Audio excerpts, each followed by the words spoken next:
여러분 안녕하십니까? 한건산입니다. 44번째 특강 시간입니다.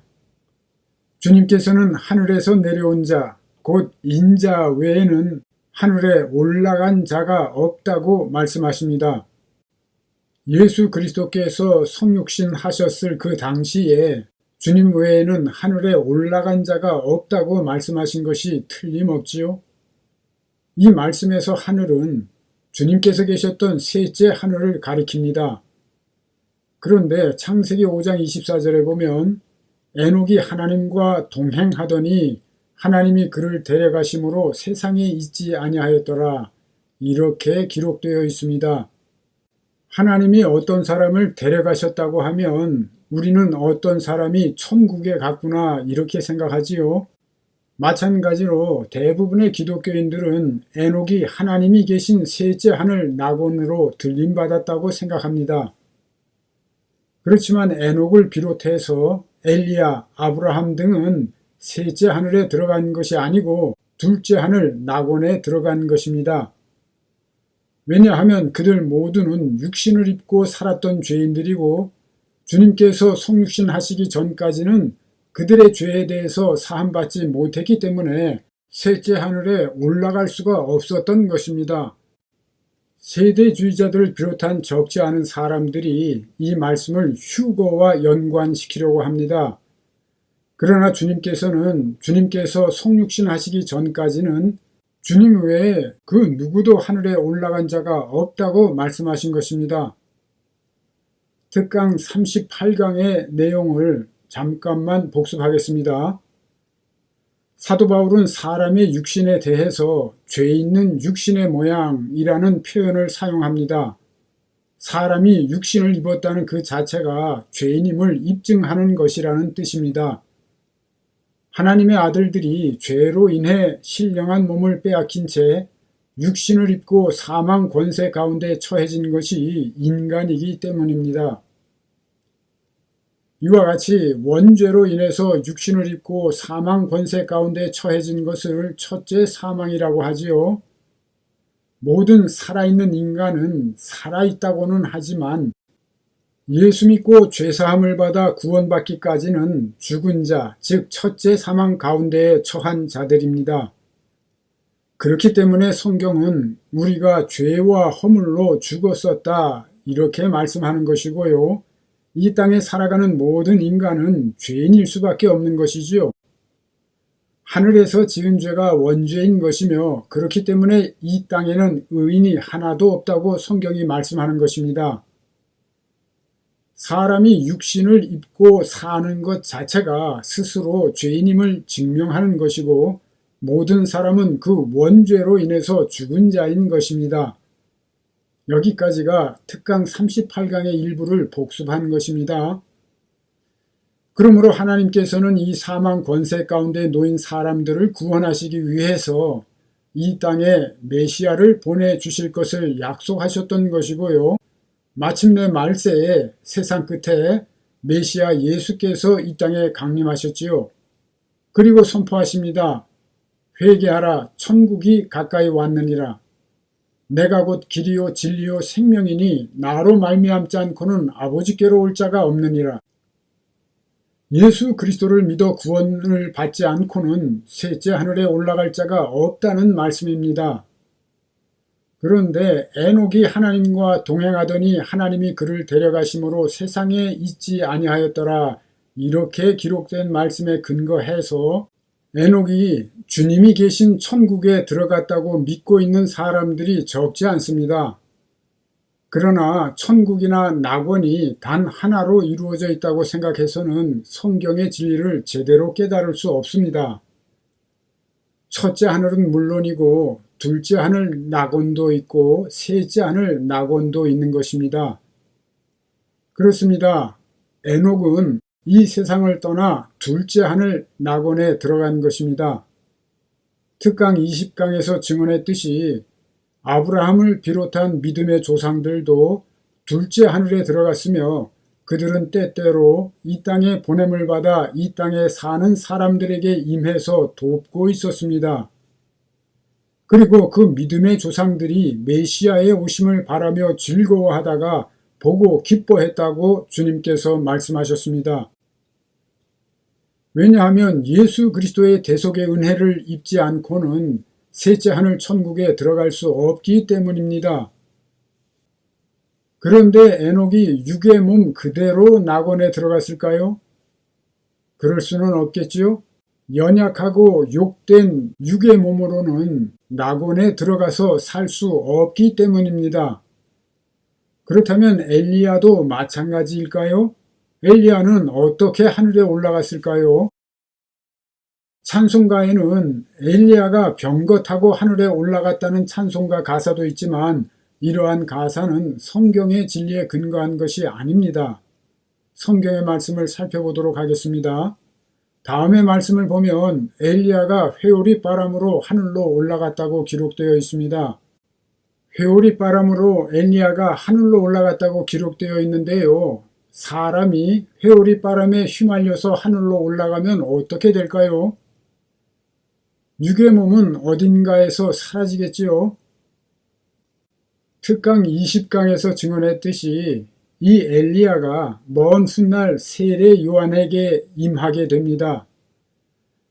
그리고 세례 요한이 감옥에서 참수당해 죽자 세례 요한을 떠난 엘리야가 모세와 함께 변화산 상에서 주님과 세 제자들 앞에 나타납니다.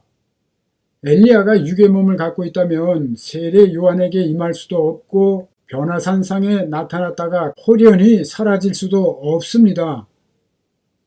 엘리야가 육의 몸을 갖고 있지 않은 것이 분명하지요.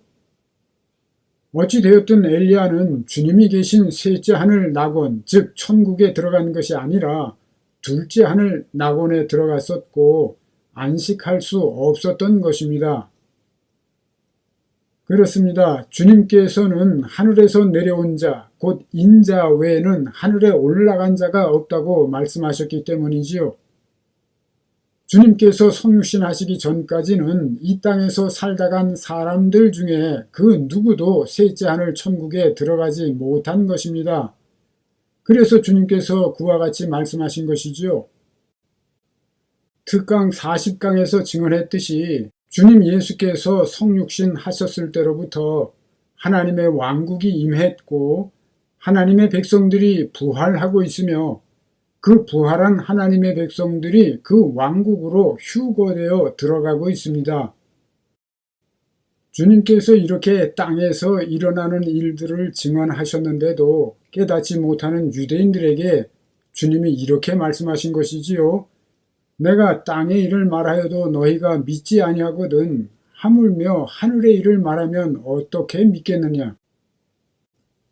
이 말씀은 영적인 영원한 세계의 일들이 육적으로 이루어진다고 오해하고 있는 사람들을 일깨우기 위해서 하신 말씀입니다. 영적인 세계가 진짜요 원형이며 육적인 세계가 가짜요 모형과 그림자라는 진리를 깨닫지 못하는 자들을 향한 말씀입니다. 땅에 있는 것을 말해도 믿지 못하는 유대인들, 모든 것을 육적인 안목을 가지고 바라보는 자들을 향해서 하신 말씀인 것이지요. 지금의 크리스천 중에도 그 당시 서기관이나 율법사나 바리새인 등과 같은 종교인들이 적지 않습니다. 성령을 받고 영의 눈을 뜨기 전에는 볼 수도 없고 들어갈 수도 없는 것이 하나님의 왕국입니다. 성령을 받기 전에는 육적인 안목을 벗을 수가 없는 것입니다. 자신을 십자가에 못 박는 영적인 죽음이 없이 영적으로 부활할 수 없고 육적인 죽음이 없이 신령한 몸으로 부활할 수는 없는 것이지요. 그리고 신령한 몸의 부활이 없이 휴거될 수 없으며 또한 주님의 임하심이 없이 부활할 수도 없고 휴거될 수도 없습니다. 육의 몸을 가진 상태로는 그 누구도 천국으로 휴거될 수 없습니다. 흔히 변화된 육의 몸이라고 말하지요. 그렇지만 그런 말은 성경의 진리가 아닙니다. 육의 몸이 신령한 몸으로 바뀌는 것, 즉 달라지는 것이 참된 진리입니다. 비유하자면 물이 얼음으로 변화하는 수준이 아니라 나무가 다이아몬드로 바뀌는 수준인 것이지요. 욕되고 약하고 썩을 육의 몸으로 심고 영광스럽고 강하고 썩지 않는 신령한 몸으로 바꾸어서 거두는 것입니다.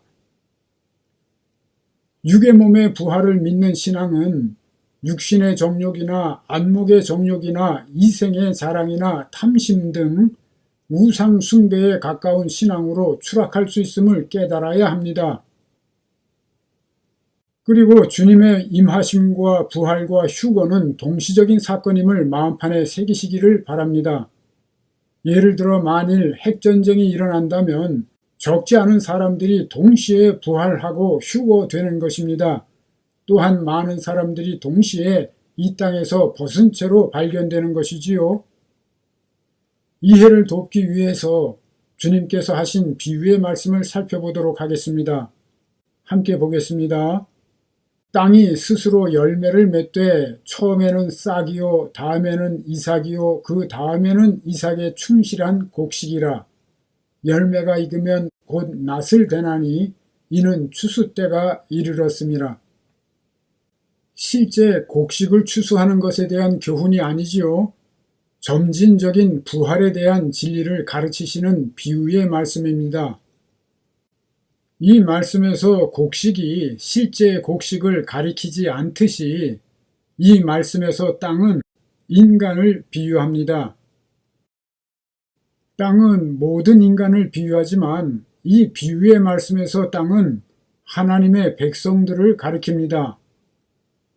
천국의 땅인 하나님의 백성이 씨인 하나님의 말씀, 즉 영을 받아서 열매 맺게 된다. 즉 부활하게 된다는 가르침입니다. 그런데 처음에는 땅에서 싹이 나는 것과 같이 예수 그리스도의 말씀을 듣고 생명을 얻어 영적으로 부활하게 됩니다. 그 다음에는 이삭 안에서 알곡이 익어가는 것과 같이 우리의 속사람이 육체 안에서 영광에 중한 것을 이루어 가게 됩니다. 그리고 추수 때에 낫을 대서 알곡을 곳간에 들이듯이 마지막 날, 다시 말해서 육체의 장막이 무너지는 날 신령한 몸을 덧입고 하늘나라로 들림받게 하신다는 가르침입니다. 정리하자면 인간의 삶이 마감되는 날에 부활 휴거가 일어나서 천국으로 들림받게 됩니다. 그러므로 열매 맺은 인간의 죽음은 헛되거나 허무한 것이 아니라 영광스러운 것임을 알 수 있습니다. 그리고 나이에 상관없이 때가 되어 크리스천이 장성하게 되면 이 때에 추수하여 이 땅의 천년 왕국이나 하늘나라로 거두어 드린다는 가르침입니다. 에녹의 아버지인 야렛은 962세를 살았고요. 그의 아들 무두셀라는 969세를 살았다고 기록되어 있지만 하나님과 동행한 에녹은 365세로 인생을 마감합니다. 비교해 볼 때 에녹은 짧은 인생을 살았습니다. 그렇지만 수명에 상관없이 하나님과 동행하는 삶을 살다가 육체의 장막을 떠나는 사람이 복받은 사람인 것이지요. 지금까지 살펴본 이 비유의 말씀에서 추수는 부활한 자들을 천국으로 들림받게 하는 휴거를 비유하는 것입니다. 그 첫째는 이 땅에 건설된 하나님의 나라에 들어가는 것으로서 그 추수의 모형인 첫째 부활과 휴거, 다시 말해서 영적인 부활과 휴거입니다. 특강 42강에서 증언했듯이 모의 부활과 모의 휴거인 것이지요. 그리고 둘째는 실제로 일어나는 신령한 몸의 부활과 하늘나라로의 휴거입니다. 육체의 장막이 무너질 때 일어나는 것으로서 그 추수의 원형이요 실제적인 신령한 몸의 부활과 휴거인 것입니다. 실제로 일어나는 신령한 몸의 부활과 휴거에 대해서는 더 이상 설명이 필요하지 않을 것 같습니다. 그렇지만 영적인 임하심과 부활과 휴거에 대해서는 부연 설명이 필요합니다. 잘 들어보세요. 지속적으로 증언해 왔지만 주님의 임하심과 부활과 휴거와 죽음은 실제로 우리에게 일어나게 됩니다. 그렇지만 이러한 일들이 실제로 일어나기 전에 우선 영적으로 일어납니다. 먼저 영적인 임하심과 영적인 옛사람의 죽음과 영적인 새사람의 부활과 영적인 휴거가 있게 되는 것입니다. 이것은 모의 강림이며 모의 죽음이요 모의 부활이며 모의 휴거입니다. 각 세대마다 온전한 진리의 말씀이 선포될 그때에 깨어있는 이들이 부활해서 하나님의 나라로 들림받게 되고 졸거나 자고 있는 이들은 버려둠을 당하게 됩니다. 이 또한 영적인 비유의 말씀입니다. 평소에 성경의 진리를 사모하고 주님의 말씀을 상고해 왔던 이들은 온전한 진리를 듣게 될 때에 기쁨으로 그 진리의 영을 영접하게 되고 온전한 진리의 영을 따라 살아가게 됩니다. 그러나 주님이 오셔서 문 밖에 서서 음성을 들려주시는데도 그 음성을 듣지 못하여 버려둠을 당하게 되는 이들이 적지 않습니다. 예수 그리스도는 말씀 하나님이시고 진리의 영 보혜사, 즉 예수의 이름으로 오시는 성령을 보내주십니다. 그리고 그 보혜사 진리의 영을 영접한 크리스천들로 하여금 옛사람을 벗고 새 사람을 입게 하시는 것입니다. 화면에 떠 있는 말씀은 진리의 영 보혜사로 말미암아 거듭난 사람들에게 주님께서 오셔서 거처를 함께 하시는 진리를 말씀하고 있는 것입니다. 또한 사도 바울은 주님의 영으로 말미암아 거울을 보는 것처럼 그리스도의 형상을 이루게 되고 영화롭게 된다고 말씀합니다. 18절에 사용한 동사들은 모두 현재형입니다. 주의 영, 보혜사 성령으로 말미암아 주님과 같은 형상으로 변화하여 영광에서 영광에 이른다고 말씀합니다. 다시 한번 강조하지만 18절에서 사용된 동사들이 모두 다 현재형입니다.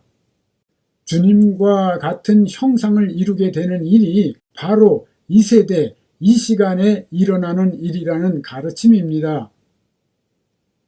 성도들이 사는 동안에 마침내 신령한 몸의 부활과 방불한 영적인 부활을 이루게 되고 실제 휴거와 방불한 영적인 휴거를 이루게 되는 것이지요. 그렇기 때문에 사도 바울은 하나님께서 부르시고 의롭다고 하신 그들을 영화롭게 하셨다고 말씀합니다. 이미 영화롭게 되었다는 것이지요. 고린도후서 4장 16절로부터 18절에 있는 말씀대로 우리가 이 세상을 헤치며 살아가는 동안에 겪게 되는 환난으로 말미암아 우리의 영, 즉 우리의 속사람이 점점 영광스러워지다가 마침내 주님의 형상을 이루게 된다는 가르침인 것입니다. 성도가 영화롭게 되는 일은 주님의 강림과 부활과 휴거 때에 일어나는 일입니다. 한편 이러한 말씀은 이와 같은 일이 성도들에게 바로 지금도 일어나는 일이라는 뜻입니다. 사도 바울은 이와 같이 적지 않은 경우에 모든 성도들을 자신의 신앙의 경지에 있는 자들로 인정하고 말씀합니다. 그러나 사실 영화롭게 되는 단계는 구원을 완성해가는 마지막 단계입니다.